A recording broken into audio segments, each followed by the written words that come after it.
My name is Mahat. What's good about being here Fridays and Saturdays is that we can play football with all the lads and like enjoy ourselves, innit?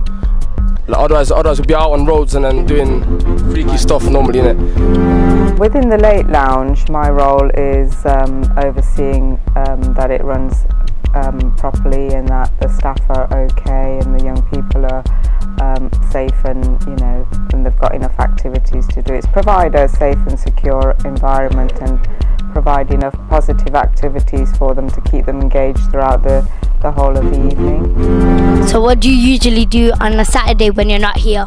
Go around my nan's, just go on the computer and chill.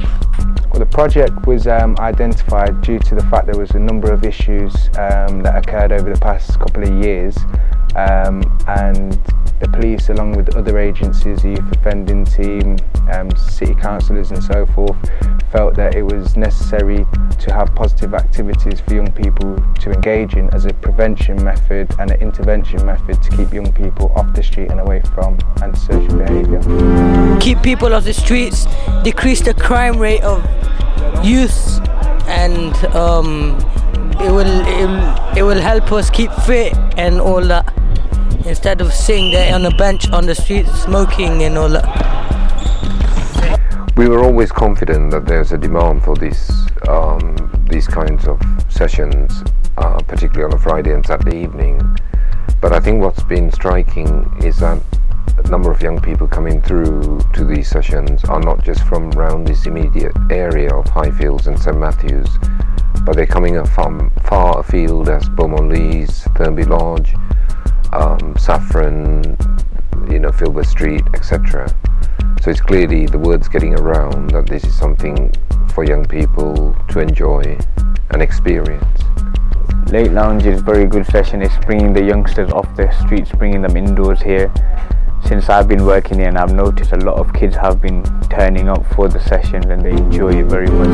I like coming to Highfields Community Centre because they've got a lot of opportunities for the youth. We play a lot of football and that here. You know what I'm saying? There's good opportunities for us here. It makes us stay off the streets, because if you're on the streets we do end up getting bad stuff, getting arrested by police and that. So we come here, stay off the streets, do good stuff. I think the Highfields Centre is really good because it has a variety of chocolates and it has a variety of drinks that we can buy when we come here, and it's very cheap for us because some of us don't have money. Meet new young people, take part in activities such as sports activities, cooking, and just general socialising as well. But I feel the project has been quite successful because it gets the young people off the street, and the feedback from the young people has been quite positive. They're asking, is the project going to continue, and hopefully the project will continue. They've enjoyed coming, it's difficult to try and stop them coming in, they want to bring more friends. We've had to limit the numbers that we can work with because we've only got a certain number of staff working those particular nights, so we've had to limit the numbers, which is,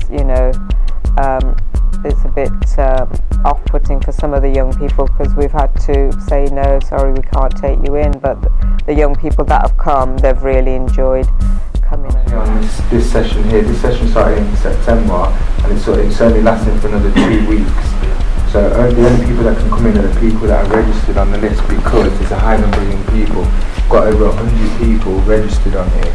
There's only 3 staff in and we can't manage it. I'd like to think, and that's a conversation we need to have with those who commission this service, that's the police and the City Council in particular, but also the Youth Offending Service and Community Safety team at the Council. We'd like to think that they will understand that in order to make provision for a larger number of young people, we need additional staff and some additional activities to be able to accommodate all of those young people. So that's a conversation we're going to be having with them in the next few days. And then like to play netball or basketball. Okay. And tennis. And then they should just, because there's just one sports hall, yeah, and there's so much girls and there's so much boys, but because the boys always come first, the boys always get their thing, so they should like make a timetable and stuff and make a room for girls and stuff. and more girls activities, because at the moment, yeah, it's sexist because there's so many boys, yeah. A number of girls attending, but a majority have been young men, so we do need to try and focus on activities that will develop some of the young women as well, which we'll be able to do with the wider range of skills that the staff will have in the new year. You can do basketball and football and more sessions, but and bring some food as well, because when they finish the sessions they can have a nice snack and a nice drink when they're thirsty. I would like there to be more food. What we'd like here is stuff like food upstairs, so we can refresh ourselves, drinks and such things like that. But overall, we need more funding for the staff and all sorts of things that we like, more activities in it. So there's more activity at the same time going on. Special thank you to all who've been involved in the Late Lounge project, the centre's staff who've taken the lead on delivering the service, the volunteers, the governing body in terms of supporting that work, and also the funders, a modest sum of money in making this provision.